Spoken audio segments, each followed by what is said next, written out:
Rosovara Lovers, with me Intan Putri. Welcome back di channel Essential Oil Rosovara. Nah, Rovers tahu nggak sih kenapa kita di sini?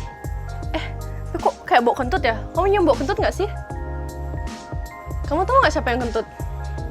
Bukan. Jadi ini dia guys, ini adalah daun kentut. Jadi sekarang kita akan membahas dan berkenalan dengan daun kentut.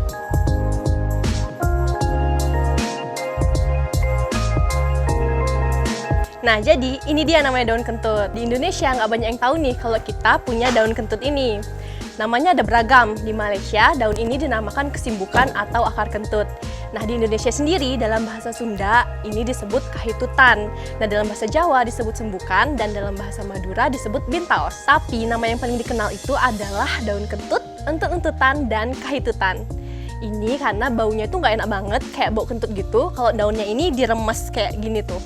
Nah, daun kentut ini biasanya tumbuh dengan cara merambat di daerah-daerah tropis. Tanaman ini memiliki batang berdaun yang merambat dengan panjang mencapai 1,5 meter sampai 7 meter. Nah, daun kentut ini tumbuh dengan cara menempel atau menumpang pada tumbuhan lain. Oh ya, daun kentut ini punya nama botani yaitu Paederia foetivida. Kata Paederia ini berasal dari bahasa Latin yang berarti kotoran atau bau busuk. Sedangkan kata foetivida sendiri ini juga berasal dari bahasa Latin yang berarti bau. Jadi kalau digabungin, Paederia foetivida ini berarti kotoran berbau busuk. Mungkin penamaan ini dipilih karena baunya yang khas yaitu bau busuk seperti kentut. Tapi jangan salah nih, daun kentut ini punya banyak manfaat loh. Nah, daun ini berkhasiat untuk menyembuhkan masalah pada usus, merawat kesehatan usus terutama anti diare dan anti disentri. Bahkan daun kentut ini juga bermanfaat untuk sakit rematik, kelumpuhan, dan radang sendi. Nah, dikarenakan daun ini mengandung antiinflamasi yang bermanfaat untuk mengurangi peradangan dalam tubuh. Dan daun kentut ini juga mengandung vitamin C yang baik untuk tubuh loh. Jadi daun kentut ini bagus untuk dikonsumsi.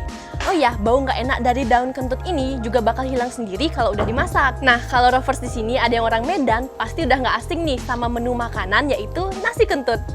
Nah, buat yang nggak tahu pasti bingung nih kan, nasi kentut itu terbuat dari nasi yang dikentutin atau gimana sih? Jawabannya udah pasti bukan ya. Nah, namanya nasi kentut itu karena nasi ini berasal dari olahan yang dicampur sama daun kentut. Jadi pengolahannya itu ada nasi yang dicampur sama daun kentut, rempah-rempah, dan dibungkus pakai daun pisang. Kayaknya sedep ya. Nah, kalau di Jawa Timur itu biasanya populer dengan makanan yang disebut pelas atau gembrot sembukan. Enak ya?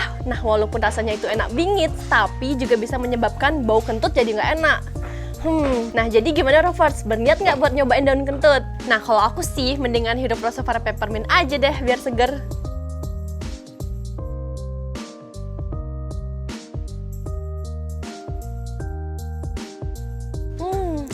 Tapi cara memanfaatkan daun kentut itu nggak cuma dikonsumsi pakai nasi aja. Jadi biasanya air rebusannya itu dipakai buat kompres mata yang bengkak atau perih gitu.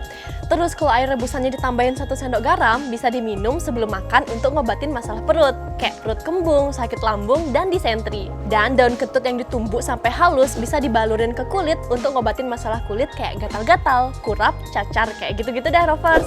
Oke, jadi tadi kita udah berkenalan dengan si daun kentut ini. Bye, see you next video. Kok kayak bau kentut ya? Kamu nyium bau kentut nggak sih?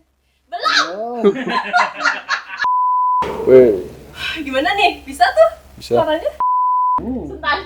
Banget sih.